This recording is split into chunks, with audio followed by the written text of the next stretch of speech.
meet you. I have been looking forward to this. I watched every single second of the entire season. I mean, it's incredible. What was even just like the casting process like? Finding out about the project, how did it get on your radar? It was a very normal casting process. It was just another audition, and I remember being like, oh, man, whoever gets to do this role is going to have a lot of fun. And I was like, oh, wait, it's me. And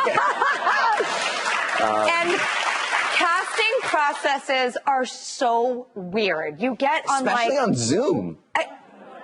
Like, imagine, like, trying to convince someone, like, hey, I'm perfect for your new movie. I can't see you, though. What's funny is you have to do so much convincing as Colin. So in a weird way, I think it's a good kind of energy parlay. Okay, first of all, Ava DuVernay might be one of my biggest heroes on the planet.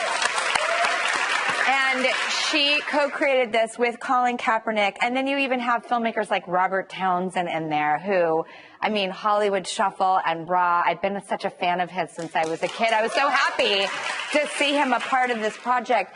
It's a very interesting project in the way that it mixes. If it was art, you would call it mixed media. You know, it takes a lot of different formats and genres and ties them all together in a way I haven't seen before. I remember Ava telling me, she was like, listen, this is either going to really work or really not work. So it's a risk. It was a risk. Yeah, it really is. What was your feelings about Colin before you even knew this project existed? He was a role model for me. You know, my family, they love football. And so I had known about his career, his 2014 season, his 2015 season.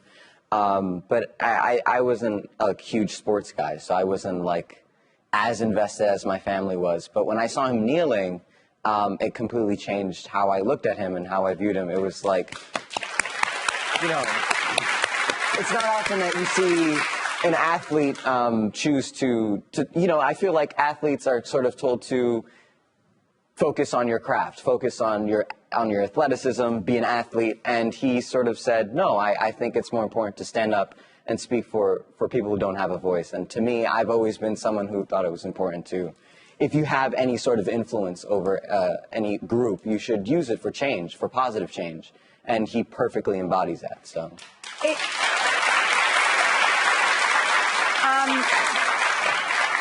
I certainly think in any industry, if somebody goes out on these limbs of protests, it just can destroy your career.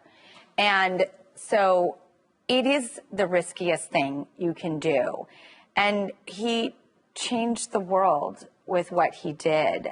I think that's the main thing I want to say to the audience. The true audience is the people who don't understand him yet. The people who misunderstand and misinterpret what his meaning is.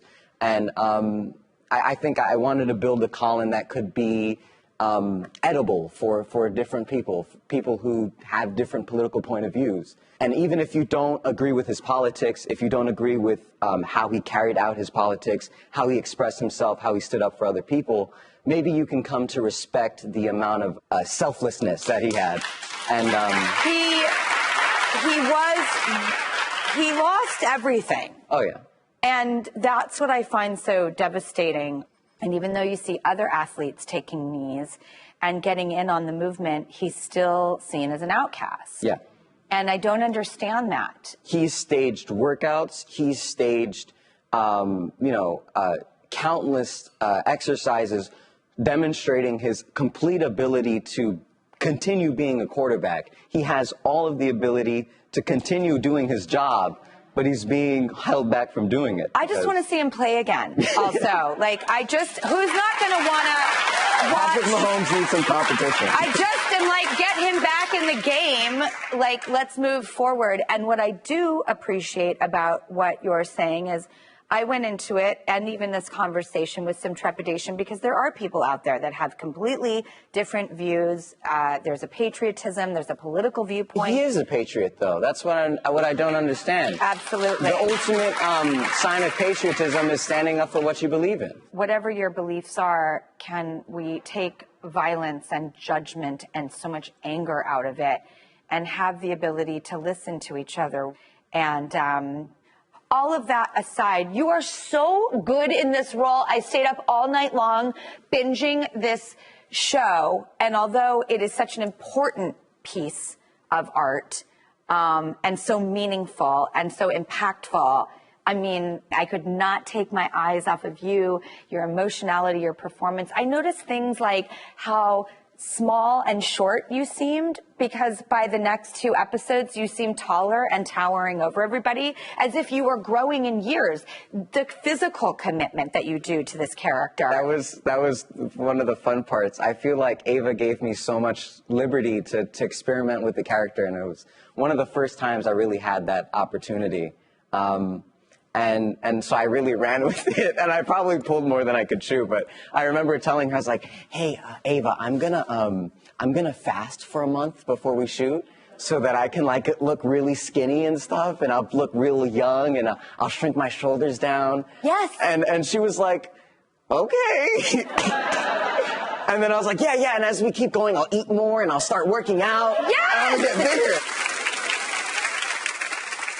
I just loved what you did for this important story.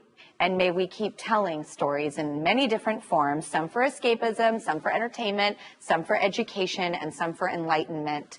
And I think this particular piece, some empowerment, this particular piece has all of the above. So thank you, Jaden. Thank you. Thank you. Jaden Michael, Colin in Black and White, premieres October 29th on Netflix. I am your biggest fan. I love you so much.